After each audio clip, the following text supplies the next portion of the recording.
Welcome to Now in the 90s, where we look at the game releases of 30 years ago today. This week, an overlooked RPG, an overly familiar puzzle game, and the Blue Bomber goes handheld once more. Hi, I'm your host, Jared, and today is December 8th, 1993.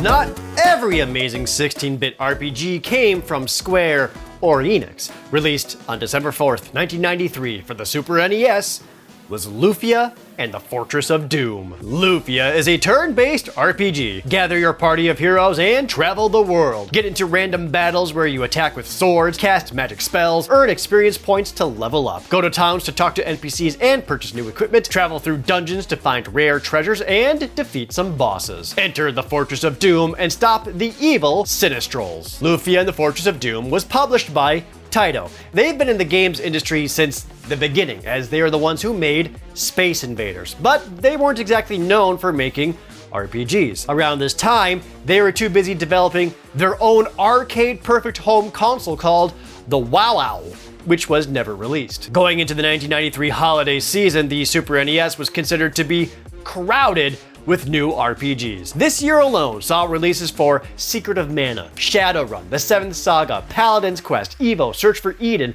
and Nintendo Way of the Ninja. According to early previews, Lufia stood above all of these and was worth your investment, especially if you liked them Final Fantasy games. Gameplay-wise, Lufia didn't really do anything that was too outstanding. It was a pretty typical RPG. It even has that thing where if one of your party members attacks a monster that was already killed, their attack would be ineffective, like it was Final Fantasy I. The biggest thing that was seen as remarkable for Lufia was that the beginning of the game isn't actually the beginning of the game. You play as the world's previous heroes as they defeat the Sinistrals 90 years earlier. This playable prologue was kind of unheard of, as pretty much every other game just made such things a screen of text or a blurb in the instruction manual at best. Even the back of the box says, you play the prologue and you control the outcome's history. Which you either win or you game over. That's as much control as you get. Reviews for the game were all pretty positive. GamePro magazine awarded it an average of a 4.25 out of 5. Nintendo Power awarded a rather low average 3.3 out of 5, and Electronic Gaming Monthly gave it a 7.8 out of 10 with the Gold Award. These days, Lufia and the Fortress of Doom is seen as pretty good and definitely shouldn't be ignored in the Super Nintendo library. But really, the series gets really good starting with the next game, Lufia 2, which would take a while to release. The prequel, Lufia 2 Rise of the Sinistrals, wouldn't release until August 1996, barely a month before the release of the Nintendo 64. It would get more sequels into the franchise on the Game Boy Color and on the Game Boy Advance, and a remake of the second game for the Nintendo DS. You want to play the first one though, unless you have a Japanese mobile phone, it's only available on the Super Nintendo. I know there was just a bunch of Sonic games, but there was one more technically this year. Released in December 1993 for the Sega Genesis, was Dr. Robotnik's Mean Bean Machine. Dr. Robotnik's Mean Bean Machine is a puzzle game. Different colored blobby beans drop down from the top that you can rotate. Group any four of a single color together and they'll disappear, allowing room for more beans. Play through the story mode to defeat CPU opponents and see some wacky cutscenes until facing off with Dr. Robotnik himself. And of course, there's a two-player versus mode. This may come as a shock to you, but Dr. Robotnik's Mean Bean Machine isn't actually a Sonic the Hedgehog game. At no point does Sonic even appear in it. It was originally a game called Puyo Puyo, a puzzle series pretty popular in Japan. However, Mean Bean Machine is the first Western-released Puyo Puyo game. To get it ready for North America, Sega replaced most of the game's characters with Sonic characters, but specifically the characters and designs from the Adventures of Sonic the Hedgehog cartoon series, which premiered just a few months earlier in September and ran on weekday afternoons. Also, I realized in the November 24th episode, I accidentally got the Adventures of Sonic and the Saturday AM Sonic cartoons backwards. Slip of the tongue. My bad, y'all. Dr. Robotnik looks and animates exactly like he does in the cartoon, and some of the bosses are his frequent minions, Scratch, Grounder, and Coconuts. It also has like 9 other enemies that I've never seen before. Previews for Mean Bean Machine didn't start appearing until December issues of magazines like GamePro and EGM.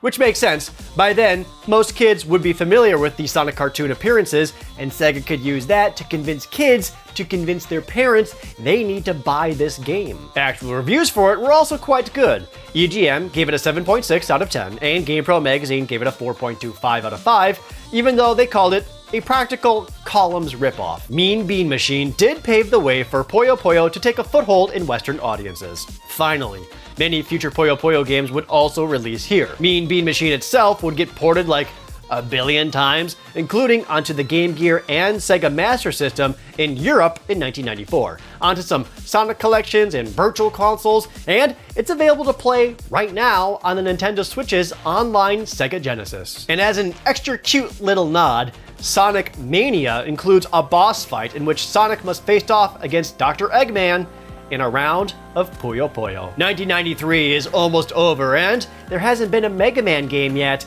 Don't worry, we good. Released in December 1993 was Mega Man 4 for the Game Boy. Mega Man 4 is a side-scrolling action platformer. Run, jump, and shoot enemies while getting to the end of each stage. Defeat the robot bosses and acquire their power to use on other levels and bosses. A new feature, and all new to the Mega Man series entirely, is using an in-game shop to purchase additional items and power-ups. Make your way to Dr. Wily's castle and put an end to his evil plans for good, for real, definitely this time. Mega Man 4 was developed and published by Capcom. Much like the previous Mega Man 3 for the Game Boy, Mega Man 4 for the Game Boy is not a port of Mega Man 4 for the NES, which originally released in January 1992. Also, the NES Mega Man 4 has the number 4, whereas the Game Boy game has the Roman numeral 4. Totally different games. The handheld Mega Man 4 uses elements from the console Mega Man 4 and Mega Man 5. It has 4 bosses from each, also has Beat, first introduced in Mega Man 5, and it's the first Game Boy Mega Man title to have the Wily Castle boss refights. The shop is the biggest addition. Most people believed it first appeared in Mega Man 7 for the Super NES in 1995, but nope, Game Boy. It also continues the handheld tradition of the games having an extra boss that's a Mega Man killer. First it was Enker, then Punk, and this one has Ballade. He would also appear as a bonus boss in DLC for Mega Man 10. Leading up to the release, there wasn't a ton of preview coverage, though it was at one point called Mega Man World 4, which is the Japanese title. It got looked over mostly because it's still seen as a mostly handheld rehash, and because people were pretty busy getting excited about 2 other upcoming Mega Man games. At its actual release, Mega Man 4 reviewed fine. It's the exact kind of response that you would come to expect. Everyone liked it, even if it was the same tired Mega Man formula. It would still be called the second best Game Boy game of 1993 by Nintendo Power, and many reviewers considered it one of the best Game Boy games made to date. These days, Mega Man 4 is considered to be the best of the original handheld installments. It also quickly became one of the rarest. Exact sales numbers are unknown, but it's less than Mega Man 3 for the Game Boy and is much more sought after. It was on the Nintendo 3DS eShop before it shut down. There was also supposed to be a Game Boy Mega Man compilation for the Game Boy Advance in 2004, which got canceled for completely unknown reasons. So if you want to play Mega Man 4 now, hunt down a cartridge of it and grab some AA batteries for your Game Boy. For everything else released this week, he's my own personal Mean Bean Machine. Here's Editor Dylan. Barbie Supermodel for the Super Nintendo is a game based on a toy that might find moderate success if they release a movie about it in a few decades. Until then, you slowly walk, drive, skate, change wardrobe, walk some more, do a little twist, repeat, roll credits in 15 minutes. Hey, at least it's short. Much like Beethoven the Ultimate Canine Caper, which can be beaten in about 20 minutes if you can put up with the stiff controls. I will give it this, the Beethoven remix is a bit of a bop.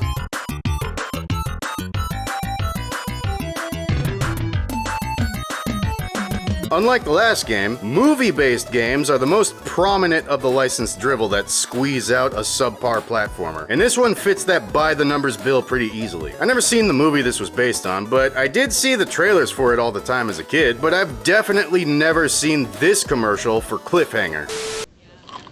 Talk to your aunts. So, I hear your grades stink. you don't look healthy. Eat a roll. Eat a roll. Eat a roll.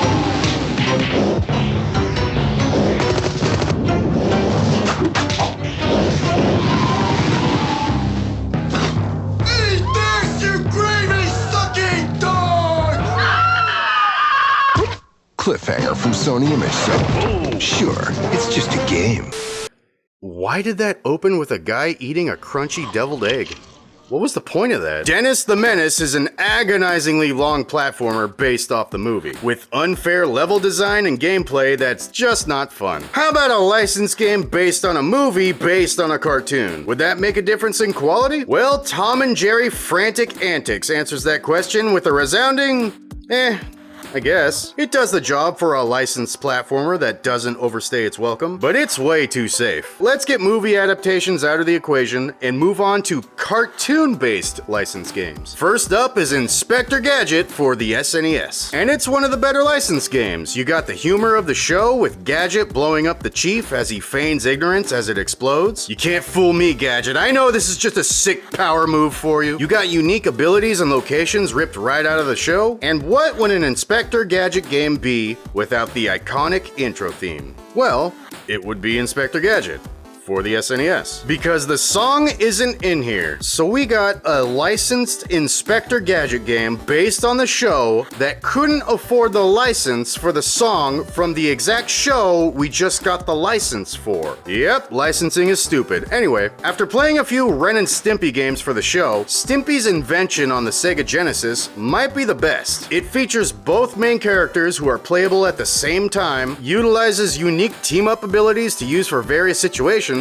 and they even sprung for the license to use the damn theme song. What a concept! I never played this game before, but it feels like the devs had fun making it for once. So much character and detail is put into the humor, and they really captured the spirit of the show. But as they say, the Sega does what Nintendo f*** this game. Ren and Stimpy Buckaroos for the NES takes all those positives I gave and just butchers them. The intuitive gameplay was swapped for controls that feel like they were dipped in molasses. The obstacles and level design weren't made with nods to the show in mind, but everything was made to evoke active frustration from the player. At least the theme song still made it in, even if it sounds a bit off. I think I'm ready for one more licensed game, but I gotta be quick about it. It's another movie game, Indiana Jones and the Last Crusade, which released in the 80s. Better late than never, I guess. It's actually pretty good compared to all the other licensed NES games I've played lately. The variety of visuals and playstyles is ambitious and genuinely refreshing to see. And right away, it has a great NES rendition of the iconic theme song. In fact, all the music is noticeably excellent for a licensed game. It's so distinct yet familiar that I almost feel like I might know who the composer is, but I digress. High recommendation. I'm glad we could end the licensing hour on a positive note. 17 games released on these consoles this week in 1993. Alright, out of curiosity, let's just see.